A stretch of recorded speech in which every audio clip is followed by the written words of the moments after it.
Assalamualaikum Abang Rafi. Waalaikumsalam Nasi kandak satu. Lama dulang ni. Pakai dulang. Tapi dek, Nasi dia biryani. kita letak sikit lah. Oh, letak daun pisang. Cantik bang. Nasi biryani bang. Tak nak nasi putih. Nasi biryani ni ya. Nasi biryani, bang. Kita kasih Asyik nasi helikopter putih. sama dia. Nasi kandak helikopter. Bismillah.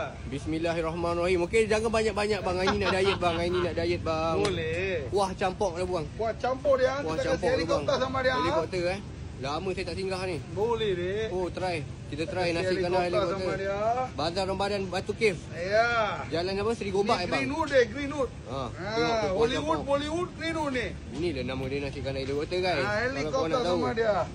Kuah hitam semua boleh dia. Boleh, kuah hitam semua ambil bang. Kuah madu. Kuah madu semua boleh Ni bang. ayam bawang punya kuah ni. Ayam bawangnya kuah boleh. Rapi ni. Okey, cukup. Kita nak lauk pula bang. Alright, lauk dek sekarang. Lemseng bang. Lemseng dulu dulu bang. Kita kasih lemseng yang paling besar ni. Jangan boleh bang. Jangan besar-besar. Alright. Boleh. Bismillah. Wah, lemseng dulu bang. Lepas tu kita start daripada ayam bawang bang. Ayam bawang dulu Tengok lauk dia bersusun bang lauk. Ya dek. Ayam bawang satu. Bayar ni boleh ke? Sebat je bang. Bismillah. Ayam bawang satu. Ayam goreng satu bang. Ayam goreng nak bayar ni boleh ke? Peha saya nak peha bang. Peha Saya nak dia peha bang. crispy ni. Crispy bau Bismillah. masak panas-panas. Lepas tu saya nak kepala ikan satu bang. Kepala ikan kita letak ikan bawal dia. Sebab saya dah lama tak makan banyak ni. Hari Boleh ni. dek. Ni Oh, letak nampak dengan sedap bang. Abang Rafi, bahagian soto, bahagian telur pula. Bagian telur sotong Telur lah. ikan, telur ikan. dulu Telur ikan sikit. Ni dia. Oh, nampak tu guys, telur bunga ikan. dek, telur bunga ni. Lepas tu nak telur sotong bang. Telur sotong kita kasih Telur dia. sotong bang. Bulan dia. Ramadan je kan kat sini dekat Greenwood. Ya. Telur sotong dah ambil, telur dadah bang. Telur dadah dia. Telur dadah.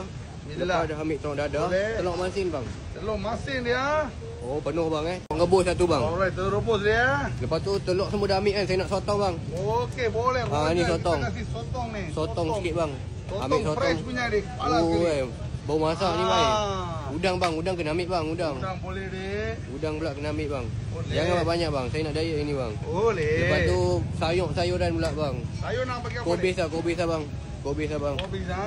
Kepala ikan dah ambil, sayur dah ambil. Dah cukup bang. Sayur Alright. itu bang. Okey mau ke? Toge sikit je bang. Toge Boleh. sikit je.